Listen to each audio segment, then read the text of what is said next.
So the presentation for the Switch 2 is just 2 days away, and I would be remiss if I didn't post my thoughts on what we will for sure see, and of course, adding my own wish list in regards to features and of course games. So what should we expect to see? Well, we can definitely expect to have a lot of time dedicated to showing off the mouse function. That's definitely a given. That's one of the new features for the Switch 2, and of course, it's definitely a big one. The only other device that I can think that is a handheld device like that has controllers that can detach and have them become a mouse is the Legion Go. So I am wholeheartedly expecting, and everyone else should as well, expecting to see that they spend a lot of time dedicated to showing off the functionality of the mouse. On top of that, we can also expect that a lot of time will be dedicated to showing off the magnetic Joy-Cons.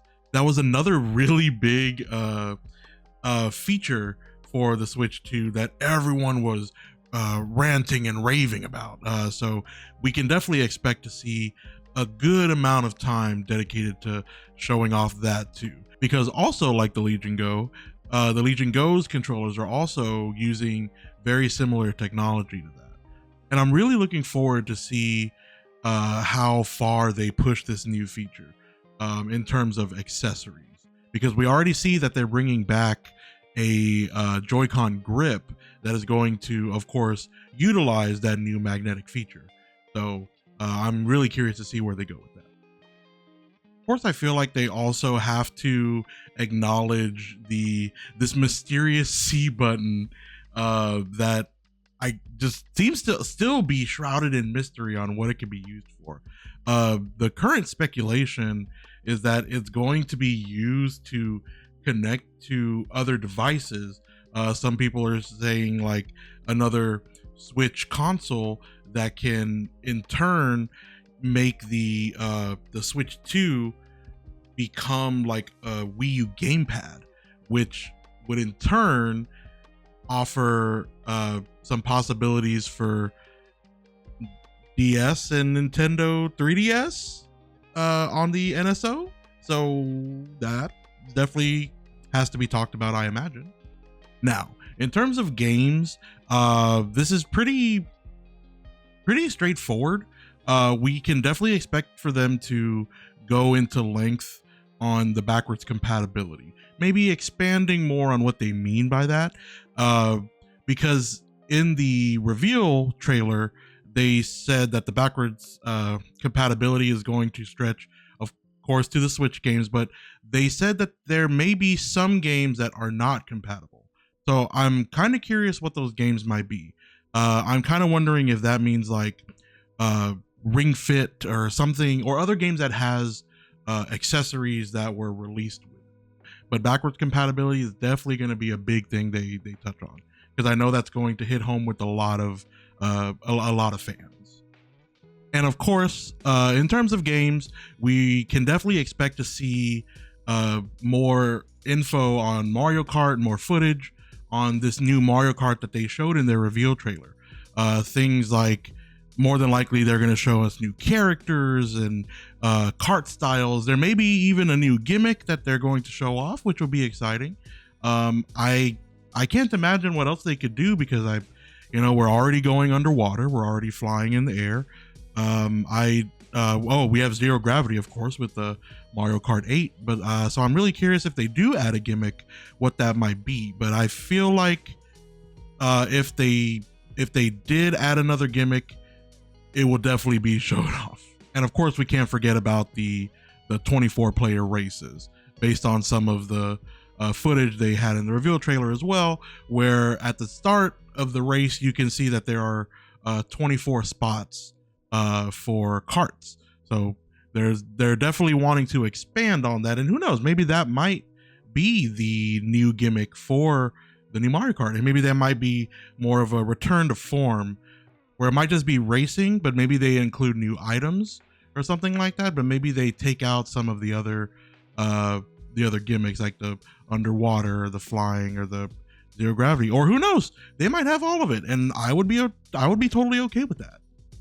So with the Switch 2 introducing more features, new features, like the mouse functionality and the magnetic Joy-Cons, I feel like there is going to be a tech demo that is going to revolve around that.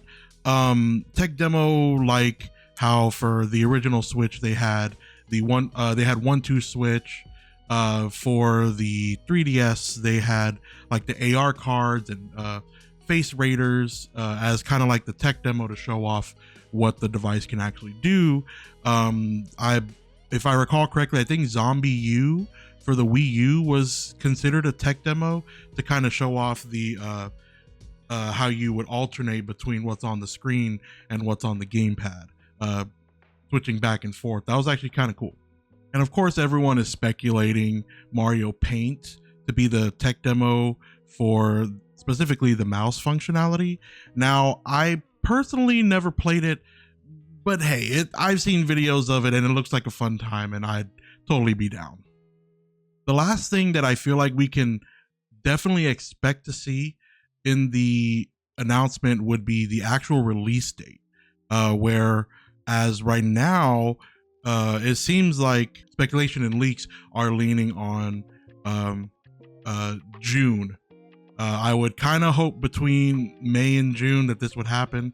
As long as it's not now, I'm fine, because it gives me some time to save up for it, which being the last point, they're more than likely going to post the price point for the device. I would like to imagine myself that it would be between $400 and $500, but I feel like it doesn't have that much going for it to warrant it being on that higher end of that range. So I really feel like just a comfortable $450 will be the price mark. That is my speculation on it. The Switch OLED, I believe, retailed at $350. So adding another 100 to that, and then we get, of course, the mouse functionality and the magnetic Joy-Cons. I feel like they would use that to warrant that $100 extra price range on top of the Switch. And speaking for that release date, of course, there is the leaks out right now about April 9th being the start of the pre-order window for the Switch 2. And honestly, I'm okay with that. I know that this is definitely going to be something that's going to be a day one buy for me. So hopefully they announce what the actual pre-order date will be, so that way I can prepare, and if I have to take off from work, then I can do that ahead of time, so I can make sure that I get my console pre-ordered. Because I'm not gonna lie to you, I kind of feel like we are going to experience the Xbox Series X and PlayStation 5 problem all over again, where it's gonna be kind of hard to get a hold of one because of the demand. So yeah. So those are things that we should definitely expect to see. Like 100%, they're going to talk about it at length, more than likely. All of those things that I just said. So that's definitely expected to see. Now I kind of wanted to move on to more of my personal wish list for different things to be announced for the presentation. And the first thing, and I'm sure a lot of people share this same sentiment, is a slightly new UI for the home screen. The current Nintendo Switch, is just one bar of games, and it's just very bland and boring. And I don't expect it to be crazy different, but I always harken back to the 3DS home screen. It wasn't super feature rich, but what it provided, I was very happy with, and it was way better than the Switch's UI.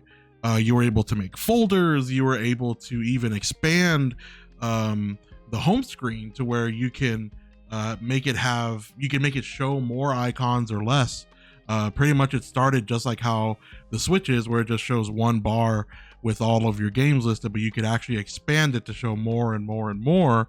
So I would love to see something like that, even something so just like that. I feel like shouldn't be too much to ask for, but hey, I guess we'll see in 2 days, And going along with wanting something similar to the 3DS's home screen, if we get a new UI, I kind of expect to see themes make a return, and also a theme shop to make a return from the 3DS. Those were some of the great ways that someone could personalize their system. Some themes on the 3DS even had their own music tied to it that would play on the home screen whenever you were on the home screen. I also remember, not only that, a lot of the themes had waking sounds. I don't quite remember if they had sleep sounds, but I definitely remember they had waking sounds, because I know I had a Zelda one that whenever you opened it, it made the Zelda chest sound, and it was so awesome. It was so awesome. And I remember I had a Pokemon theme that whenever you opened it up, it made the Pokemon Center sound, the bum bum bum bum bum. That, come on, who would not want that back? That's just like, come on. And talking about having music on the home screen from the themes on the 3DS, just brings me back to the eShop. I'm sure everyone who has experienced the eShop on the Nintendo Switch can agree that it was a horrible and bland experience. Everything you clicked on took forever. Even scrolling took forever. It just took forever to load, and there's just zero ambiance, which could easily be remedied with music. Just have something to kind of hum along to. Come on, we can all remember the eShop themes. How they never got around to adding music to the eShop, I will never know. Another feature that is on my wish list for the Switch 2 is going to be Street Pass. Now, Street Pass was one of my favorite things on the 3DS. It was so cool being able to Street Pass people just by walking by them and having the consoles detect each other. Seeing how many people you met that shared the same interest in you, because I remember every time you would meet someone, it would show what they listed as their favorite game, and I thought that was cool, because everyone had all kinds of different favorite games on there. A memory I will always remember so vividly was when I was in college. I would carry my 3DS around with me to play in between classes, and at the time I was huge into Super Mario 3D Land. Oh my gosh, one of my favorite games of all time. Love that game so much.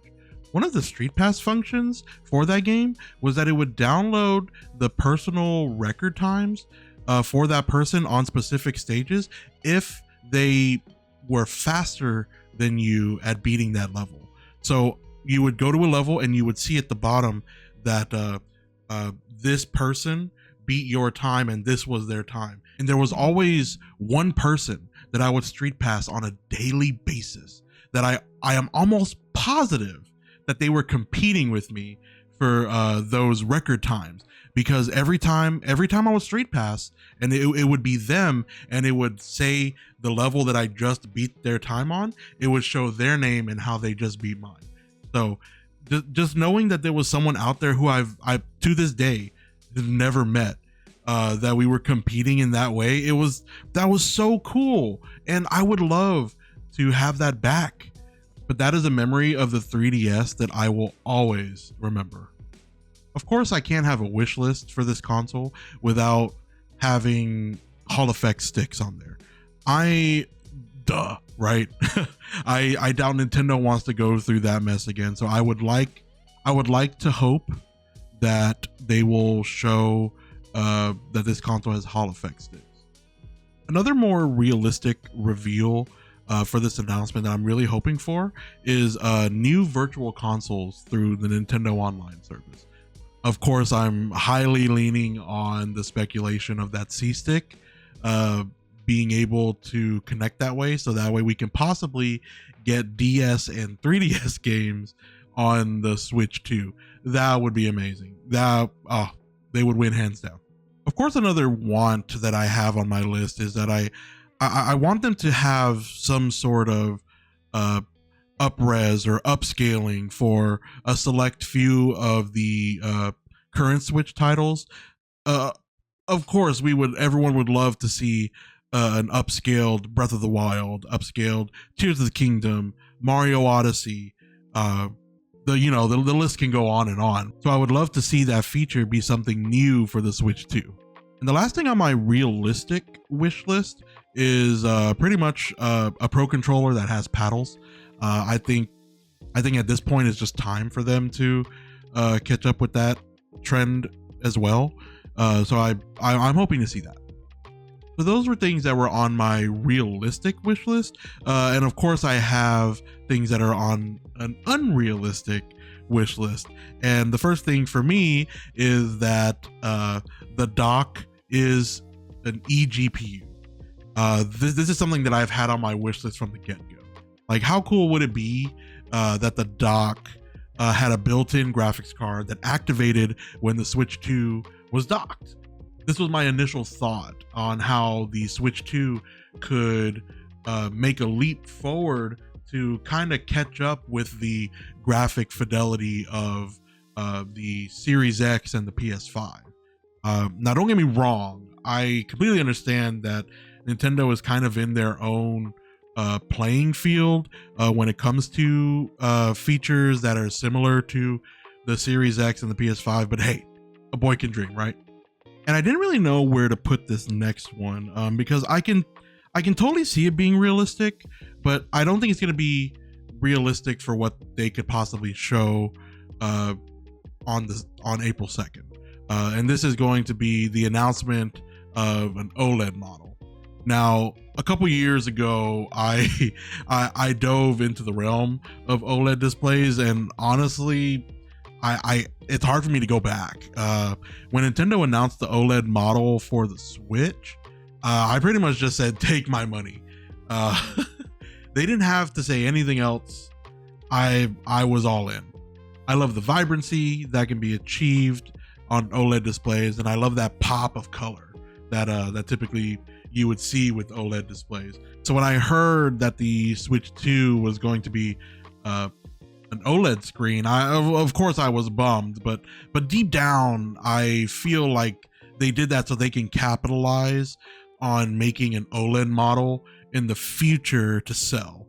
And of course, when that time comes, I will be ready. And the last thing I kind of wanted to touch on were games that I am expecting to see announced during the presentation. Of course, I feel like it's a given. We're going to see a new Zelda title. Whether it be a launch title or not, I do not know. Now, burn me at the stake if you must, but I personally would like to move away from the Breath of the Wild and Tears of the Kingdom framework. Don't get me wrong, I loved both of those games. I put many, many, many hours into both of them. I actually just recently beat Tears of the Kingdom, which I've kind of put down for a long time, and oh my gosh, the ending blew me away. But I think I'm ready for something new now, because of course Tears of the Kingdom was an expansion, expanded on Breath of the Wild's mechanics, but now I want to see something. Now I want to see something fresh. So I'm sorry if I offend someone, but I would like to see them move away from that framework. The next one I have is actually Star Fox. There's been one I've been wanting for a very long time. I mean, bruh, for real, come on, Star Fox, give it to me. A new F-Zero would also be super cool to see. I know that F-Zero 99 got a lot of love, and I hope that gave the devs enough to push for another game to be produced. I sure hope so. And also kind of super speculative, but Nintendo just today added the soundtrack for the SNES F-Zero title onto the Nintendo Music app. So I'm kind of putting my tinfoil hat on for a new F-Zero game right now. And of course, last we know surely they're going to show us a new dedicated Mario title, more than likely a 3D Mario title, whether it be an Odyssey 2 or a Galaxy 3 or something along those lines. Surely they're going to show us one of those. I mean, come on. And now the last thing I have to share is kind of just my unrealistic announcements that these are all a shot in the dark, but if they do, I will be shining bright. The first one I have is a new Banjo-Kazooie game. I know the Banjo-Kazooie series is seriously one of my top 5 favorite video game series of all time. I've played every single game, and yes, even Nuts and Bolts, and I even enjoyed Nuts and Bolts. Microsoft doesn't seem to want to do anything with Banjo, so I say let Nintendo breathe new life into the series, you know? Now I need you to hear me out with this one. Like I said, these are unrealistic announcements, right? Doom: The Dark Ages as a launch title. Hear me out. So Doom: The Dark Ages would be a crazy announcement to be a launch title for the Switch 2. The game releases on May 15th, I believe. Yeah, on May 15th. And of course we can expect for the graphics to be toned down, just like what they did with Doom 2016 and Doom Eternal. Why not keep the streak up? You know, like we've already got those 2 games. Let's keep going. Honestly, having those third-party games on the Switch really is refreshing. It makes me as a consumer think that there is more than just Mario and Link and Kirby. And the last thing I have on my unrealistic announcements is, and I know you guys are going to fry me for this, but I feel like we are going to see some kind of Labo equivalent game. We all know Nintendo loves to do these quirky projects, and remember when Labo came out? That was the weirdest thing, but it was kind of cool at the same time. And not that I want it, but I feel like it should be put on the list, you know, like they could do something with the magnetic features, you know, that could be something that they could do. So those are my thoughts for the Switch 2 announcement, going over what we should expect to see, some realistic things to see, some unrealistic things to see. But overall, I just wanted to pretty much put my thoughts out there. And, you know, I think it'd be kind of fun to see if some of the crazy things I said today are on there or not. So if you have any realistic or unrealistic things that you want to see at the presentation, please comment below. Let's talk about it. I'm really excited. We have 2 days left. So I hope everyone's excited, and I guess I will see you all at the presentation. So I hope you all have a great rest of your day, and I'll see y'all next time. Bye.